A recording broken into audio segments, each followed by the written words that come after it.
So, Lee, have you heard about the big idea we're pushing over here at the Jimmy Dore show? No. I forgot. I don't know. So here's the big idea. Everybody talks about how the progressives, they can't do anything. They don't have any power. Even though Bernie Sanders could have put a hold on the CARES Act when he should have, and he didn't. But they do have leverage right now. Right now, the progressives in Congress have leverage. Why? Because Nancy Pelosi and the Democrats are so shitty and so corrupt, they actually lost seats in the House under Donald Trump. That's how bad they are. They lost seats in the House under Donald Trump. They couldn't make Trump stick to the Republicans because the Democrats are worse.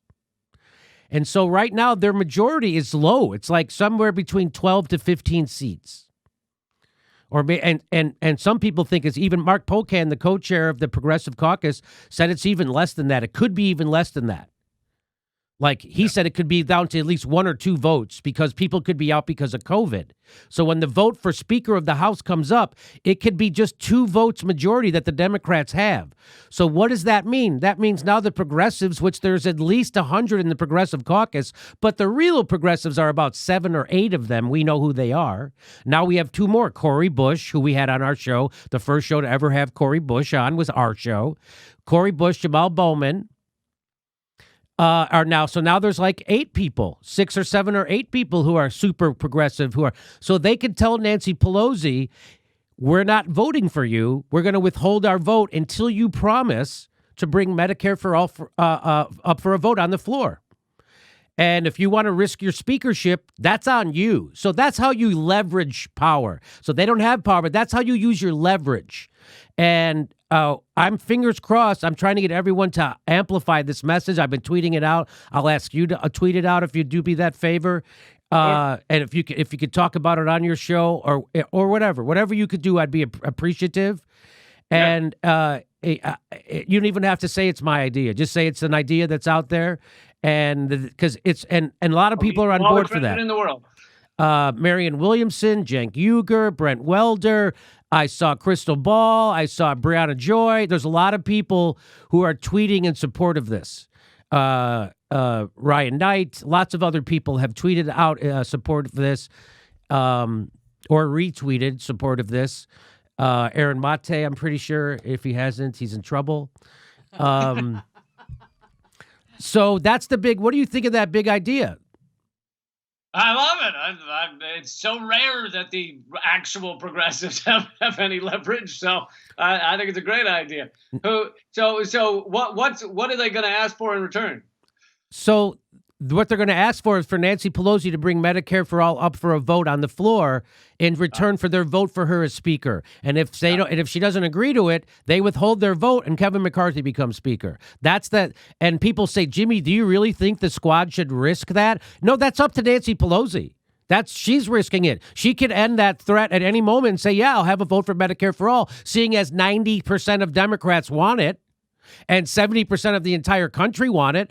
And if we didn't bring it up for a vote, we would be obviously corrupt and derelict in our duty. So she would bring it up for a vote, and they'll vote for her as speaker, and then everybody's happy. That's the way it's supposed to go. Whether they'll do that or not, at every turn, the progressives will never challenge Nancy Pelosi, ever. They'll do it in an interview in a fucking magazine nobody ever reads, but they'll never do it with their vote. And right now is when they can do it with their vote. So I'm asking everybody to pressure AOC, Rashid Tlaib, Ilhan Omar, Ro Khanna, all the progressives, Ayanna Pressley, Cori Bush, Jamal Bowman, all the progressives, Barbara Lee, whoever you can pressure, whoever is your congressperson, pressure them. Mark Pocan, the co-chair of the Progressive Caucus, I want you to pressure. Hey, by the way, Lee, have you ever heard of Mark Pocan before? Not much, no. The guy's the co-chair of the Progressive Caucus. I've never had an occasion to cover him or mention his name on this show. Isn't that interesting? Well, I did, yeah, and I didn't realize they have 100 members, and I'm like, there are not a fucking 100 progressives in Congress, not anywhere near it. Not anywhere near. But the reason, so that's why they were recently saying, I don't know if you heard, there was some of the actual progressives were saying, hey, we need to have some standards for who's in our caucus. Yeah. Because right now, you can be anti-Medicare for all, pro-Wall Street, and be in the Progressive Caucus. Yeah. So you can be cheering every time we drop a fucking drone bomb. You got your big foam number one hand out, and still Progressive Caucus all the way. So that's my big push. That's my big thing. And either they do this or they're revealed forever that they'll never use their power, and voting for progressives inside the Democratic Party is a fool's errand, and they're the ones revealing it. Now, I hope they prove me wrong, and I hope they do this, because they could do this. They could do this like that. They could do this. They actually have the power and the leverage to do this right now. So whether they do or not, this will reveal whether it's worth voting for Democrats inside the progressives inside the Democratic Party once and for all. Did you agree with that? What do you think of that? Yeah. I love it. I think it's a great idea. All right. So Joe Biden's cabinet has lots of conflicts of interests. Well, here's from the Daily Beast. It says the firm tied to Team Biden looks to cash in on COVID response. Democratic heavyweights Tony Blinken, Lloyd Austin, and Michelle Flournoy all have equity in a firm investing in government contractors. One watchdog calls the practice gross. Hey, in other news, somebody from the Daily Beast is probably going to get fired soon for writing this story. Yeah, exactly. So who wrote this story? Who is it? Lachlan Markey and Spencer Ackerman and Noah Shachtman. I'm pretty sure they're going to be fired for this. Did they call any leftists a Russian agent? Because that's a requirement at the Daily Beast. At Daily Beast, they got to have a Russian. Isn't that guy who got this Noah Shachtman? Look him up. Okay. He was controversial. He got caught doing a complete bullshit. Let me look it up before I say it. So this is Lloyd Austin as defense secretary. I'm excited about that one. Because I was worried like that small little outfit Raytheon hasn't been doing very well, and I didn't know if they'd get any say in our Pentagon going forward. So I'm excited about that. I mean, Lee. Just to be fair, military industrial contractors, they should have a voice. Weapons contractors should have a little say, a little bit, just a little. So here's the real conflict of interest over COVID inside Biden's cabinet. Pine Island Capital Partners, DC Partners, includes Antonin Blinken, Biden's Secretary of State nominee, who has been on leave from the firm since joining the Biden campaign in August, and two leading candidates to run Biden's Pentagon, Michelle Flournoy and retired General Lloyd Austin. DC Partners. They're not even trying to be subtle. Do you see that? Was crooked political opportunists taken? They just call it DC Partners. Isn't that fucking hilarious? I don't know. That's awesome. All right, next slide. In the closing weeks of presidential election, private equity firm Pine Island Partner unveiled an initial public offering for a new investment vehicle known as a Special Purpose Acquisition Company, or SPAC. Really? SPACs are essentially shell companies, as CNBC characterized them, created to buy other firms. It's like a matrix of Wall Street. Well, you know who can be helpful with shell companies is the guy who represents Delaware. Yeah. He might be useful in this regard. That is correct. Delaware, the home of shell companies. Yeah, what was it? The Clintons had several companies, and Donald Trump had like 100 or something, and they're in the same. I mean, at least they used to be in the same little building in Delaware. It was the same like company that housed these shell companies. They're just kind of PO boxes, but it's like you got the Clintons shell companies and Trump's shell companies in the same like 4-story building. Yes, literally have the same address. Yes, that's a great story. Yeah. So this firm DC Partners raised $218 million for its new SPAC, which is specifically looking to invest in defense, government services, and aerospace businesses. Wow, war and space, USA! So hit up Lloyd Austin. He can help you out. Yeah. And one specific area of government contracting it hopes to plumb for new business lies in the government's response to the coronavirus. Because why not turn that into a profit center too? Am I right? Are you a capitalist or are you a communist? Come on. People are sick and hurting. Where's the money? It's a little plan called the shock doctrine. That's right. When someone's on fire, that's when you grab the money out of their pockets. That's right. That's when you charge them $1 million for water. Right. We further believe COVID-19 will be a tailwind for the sector in the long term as federal, state, and local governments implement new tools and services that heavily depend on interagency connectivity, while constrained budgets will benefit from operational efficiency and automation, for which government services are well positioned to deliver. That's what its filing reads. Hey, people are dying, but there's plenty of money to be made because of our interagency connectivity. Isn't that awesome? Yeah, what I heard from that quote was, we have a lot of multisyllabic words that mean we're robbing the shit out of you. Yep, that's exactly right. In other words, Pine Island's new fund sees the government's response to the coronavirus as a novel opportunity to cash in. See? Told you. That's exact. I can't believe they're allowed to say this in the Daily Beast. To me, that's the story here. Not that Joe Biden's cabinet completely corrupt and cashing in on your misery, but that the Daily Beast is actually telling people about it. That's amazing. I know. You and I are some of the few that will find that one story that some of these shit outlets do, and you're like, they actually got something right. They did something right here. Yes. And yeah, either those people get fired, or they like CNN once did one story on Yemen and how we're helping obliterate Yemen. Yes. And what they would do is they would always point to that to be like, we covered Yemen, and it's like, you have one story from 3 years ago. Chris Hayes did that, right? So he spent literally 3 minutes covering Yemen. And so now he can always point to, I covered Yemen for 3 minutes.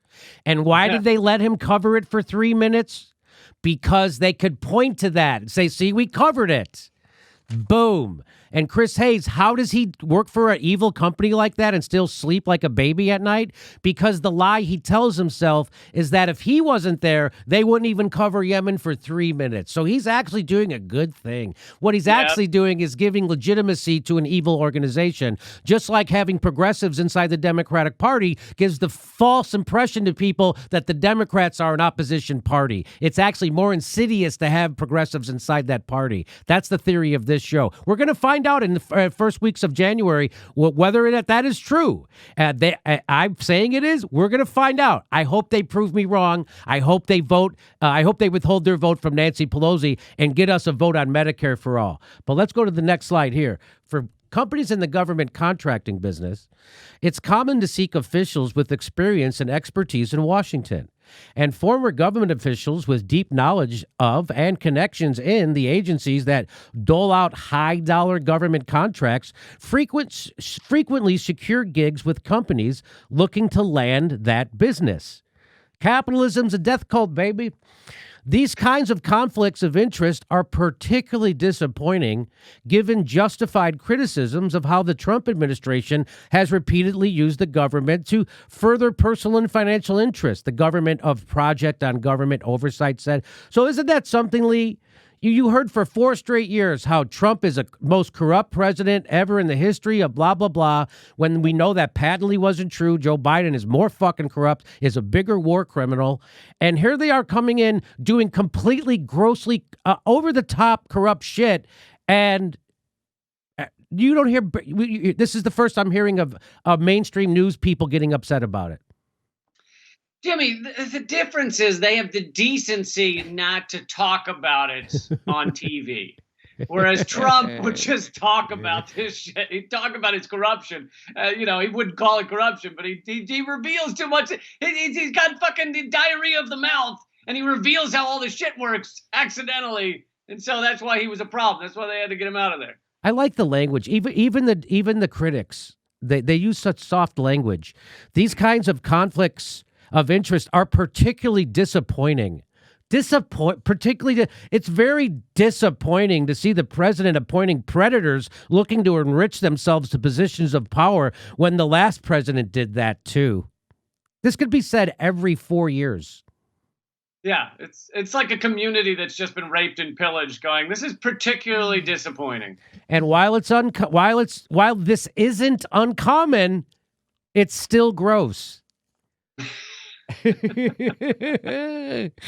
Our deep bench of this is from their filing. Our deep bench of connected advisors and former government officials will be the catalyst to recruiting, retaining, and developing an elite team of managers and employees, which we believe will enable us to exploit an opportunity in government services, Pine Island wrote in its prospectus. So all these people looking to get government contracts, Joe Biden just appointed people from their fucking companies. This is Donald Trump 2.0. This is no different than Donald Trump. How is this different than Donald Trump? It's not. Pine Island says that that's something its team is uniquely positioned to capitalize on, given our combined investment. So they're saying we can totally scam the government. We can totally get lots of money for our companies because now our guys are in government. That's the thing they said Trump was doing. Now here they are doing it. Hey, we're perfect to exploit. We know all the assholes inside government. That's what they mean. Go ahead. Yeah, I mean, they've maybe it's always been like this, but they definitely turned government into just a money laundering machine. That's what it is. You put people in there. The taxpayer money's taken and given out on all these contracts. Much of it's through the military. So $1 trillion a year is the standard budget, but of course we got 21 or 35 trillion dollars that's unaccounted for adjustments in the military. It's just a money laundering machine. They take taxpayer money and then they go, we're using it for good, and then they funnel it out the back. Hey, by the way, Biden chooses Antony Blinken, defender of global alliances, as Secretary of State. Hey, who is Antony Blinken? He's an advocate for the Iraq War. He's a backer of bombing Libya and Yemen. He's an architect of arming al-Qaeda in Syria. He's a proponent of the CIA coup in Ukraine. He's a champion of NATO expansionism, and he's a hardcore supporter of Israel. And that's just his Tinder profile. He also apparently came up with, or was one of the main people behind the whole arm the moderate rebels horseshit in Syria. Just give guns and training to Al-Qaeda affiliates and it'll go fine. Oh, by the way, here's Michelle Flournoy. Could be the first woman to run Pentagon. May bring more women with her. Hey, we've got women doing imperialism now. Isn't that nice? Yeah, it all has to do with the genitalia. I like different Warhawk genitalia. I wish we had a transgendered person doing our drone bombing. Wouldn't that be nice? I know. So Biden picked what's his name, Lloyd Austin, instead of Flournoy to run the Pentagon yesterday or whatever it was, day before, and there were a lot of women upset that Flournoy had not been picked to help obliterate people around the world. I can see why they were upset, because Flournoy supported the war in Iraq, Libya, criticized Obama on Syria, and helped craft the surge in Afghanistan. I want to support the president's picks, but Flournoy now commit to a full withdrawal from Afghanistan and a ban on arms sales to the Saudis to end the Yemen war? No, of course not. By the way, here's the guy he did go with, right from the board of directors of Raytheon, Lloyd J. Austin III. They're cashing in on COVID. So did you know, so they found that the coronavirus can swell your lymph glands, your testicles, and even your tongue. But did you know it can also swell the wallets of the rich and expand the bureaucracy? Is there nothing this amazing virus can't do? Well, they're going to start selling the testicle swelling part of it. And I just want to show this. I love how they go, Daily Beast. In other words, Pine Island's new fund sees the government's response to the coronavirus as a novel opportunity to cash in. Hey, the virus is a novel opportunity to cash in. A novel virus and a novel opportunity. Everybody's a comedy writer, Lee. That's really what we've gained here in the 2020. Is the fact that people writing about our infinite war state, our infinite exploitation and extraction of the world's environment, they finally get some puns in there. Thank God. Thank God. You know, I used to be, I have my degree in marketing communications, which means I was supposed to go into advertising. I had my book, and that's the kind of turns of phrase that they live for, that kind of shit at advertising. They kind of love. Anyway, all right. Well, Lee, anything else you want to tell our audience before we say goodbye? No, I'd love for people to check out my stuff. Like you said, Government Secrets. I have a TV show called Redacted Tonight that has been all but nearly wiped from the internet. So I think we still have 7 viewers left who are allowed to see our stuff. And they should check out leecamp.com. So isn't it funny, Lee, though, I didn't hear anything about Russian interference in this last election. Isn't that weird? Why didn't they interfere in this last one? Yeah, it's almost like the moment Biden won, the Russians and the Iranians and the Chinese, they just disappeared. I don't know what happened. Hey, everybody, this is the part where I tell you where all our live shows are, but there aren't any. And then this is why I tell you to join our premium program and get extra content, but nobody's got a fucking job. So just enjoy the video.